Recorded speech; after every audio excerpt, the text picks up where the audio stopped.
morning, Pilipinas, Luzon, Visayas at Mindanao. Lakasan natin ang radyo at sabay-sabay na sumigaw ang buong sambayanan ng Ching Positive. Ito na po ang yugto na tinatawag nating Buhay Mo, Inspirasyon Ko. Kilalanin po natin ang isang chemical engineer na nag-top sa board exams pero binayaran ng napakaliit na sweldo sa una niyang trabaho. Ano ang ginawa ng isang chemical engineer para mapabilang sa matagumpay na top 19 elite global ambassadors ng isang networking company? Please welcome to Ching Positive, Jogi Guillermo. Good morning. Good morning. Good morning, good morning, Jogi. Christina, good morning. Yes. Maraming salamat sa iyong pagdalo dito. Sige, Christina, first question. Siguro kasi, Jogi, alam mo, mahirap for us to process kung paano ka naging underpaid. Okay? Given us, nakalagay nga dito na isa kang chemical engineer. Di hamak na talagang mataas na kurso yan. And I'm sure, ibang klase din yung, sabihin natin, yung pinagdaanan mo para makamit mo yung title. Not just the title, but even yung, di ba, yung mga exams na kailangan mong ipasa. How did that happen na underpaid ka sa una mong trabaho? Akala ko nga lang dati kasi pag nakatapos ka, tapos na. Hindi pala. Pag nakatapos ka, Umpisa pa lang. tapos ka rin. Oo.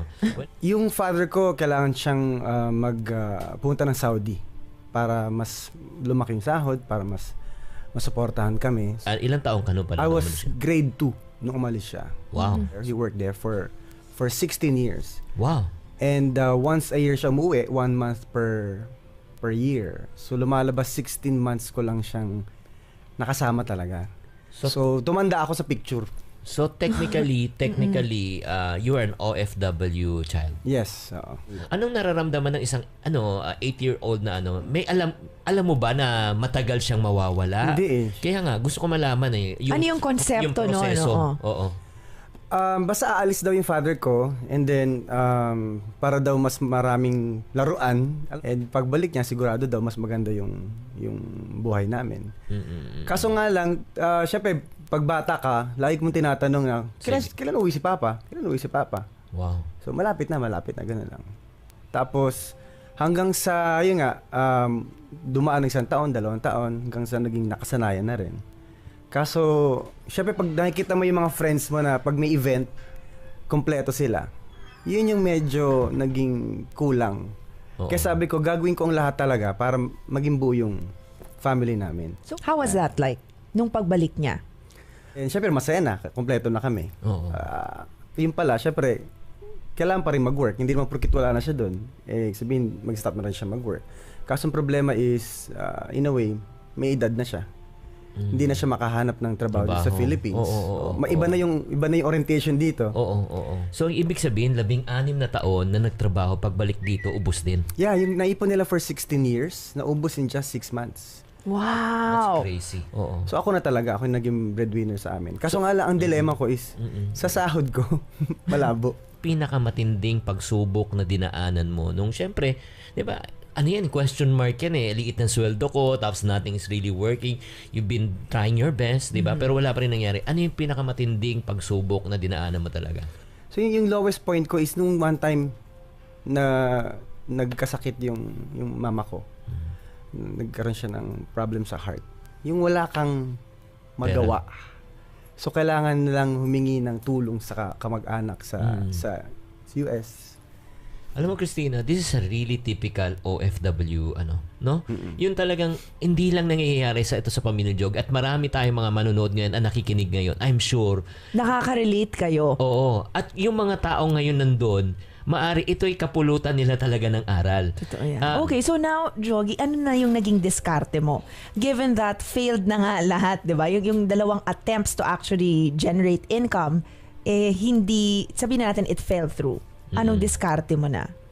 One Thursday night, I received a call from a friend ng college days.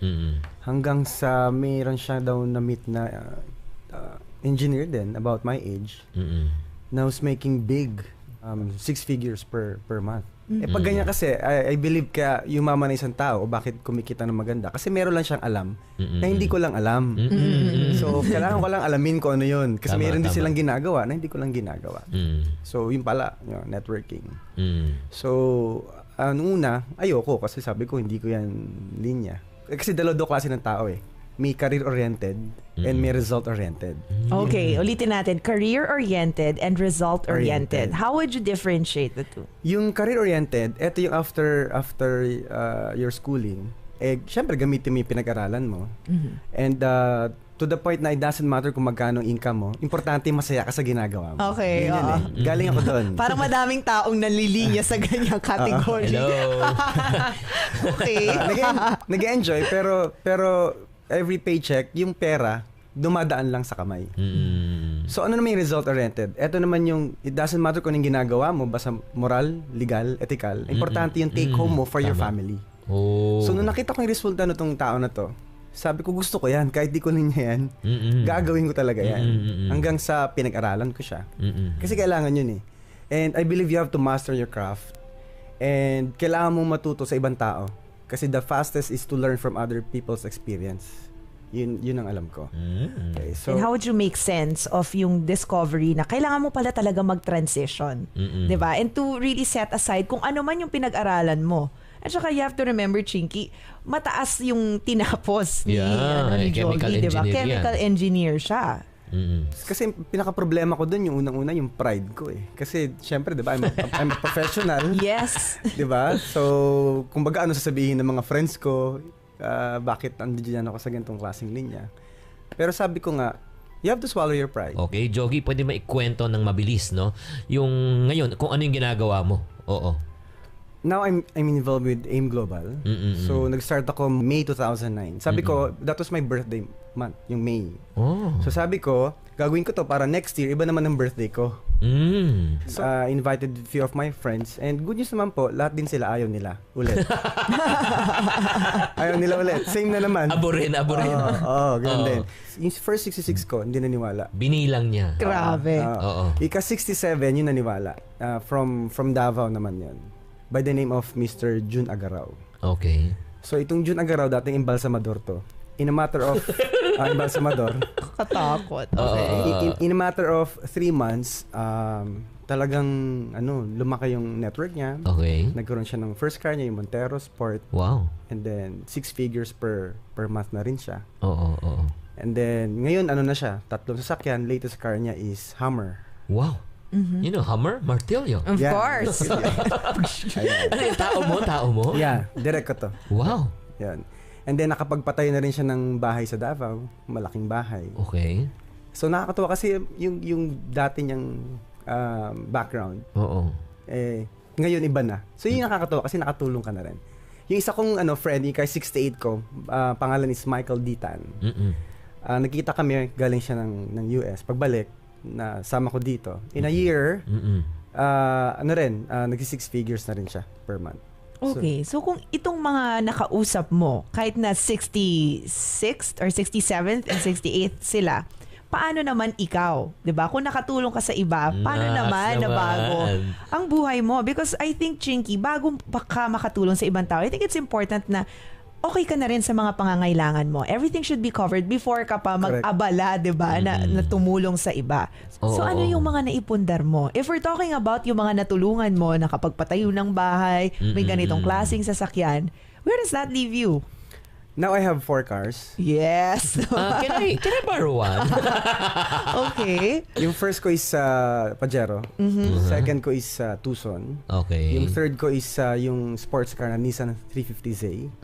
And yung fourth ko is Hummer din. Okay, the reason why pinag-usapan natin to Chinky is because we want to highlight the fact na results-oriented siya. Okay? So definitely, gusto niya yung end result. Kung ano man yung outcome. Diba? Kung ano yung mga naipundar mo. Oo. Ano naman ang feeling na, wow, di ba? Parang from being career-oriented, you shifted to being results-oriented. And yan na yung mga nakikita mo ngayon pag uwi mo sa bahay. Kasi naniniwala ko na kahit na hindi ko ginagamit yung profession ko, I'm still a chemical engineer. So pwede kong balikan siya. Pero importante sa akin kasi is yung sa family talaga. Oo. So nung una yung wife ko, ayaw niya ako ulit mag-network na ulit. Pero dahil nasa kanya na yung ATM ko, mahal na daw niya ako. Ay, nako. Meaning, di ba, importante pa rin, resulta pa rin. Pero sa parents mo naman, interested ako sa parents ngayon. Oo. Ano naman yung kay Pep, mama, papa? Siyempre, di ba, una, sila Negative. negative. Mm-mm. Kasi sabi nila, sinayang ko daw yung career ko, yung pagiging engineer ko. So, pero nung siyempre nag-aabot ka na, mag-iiba talaga yung timple.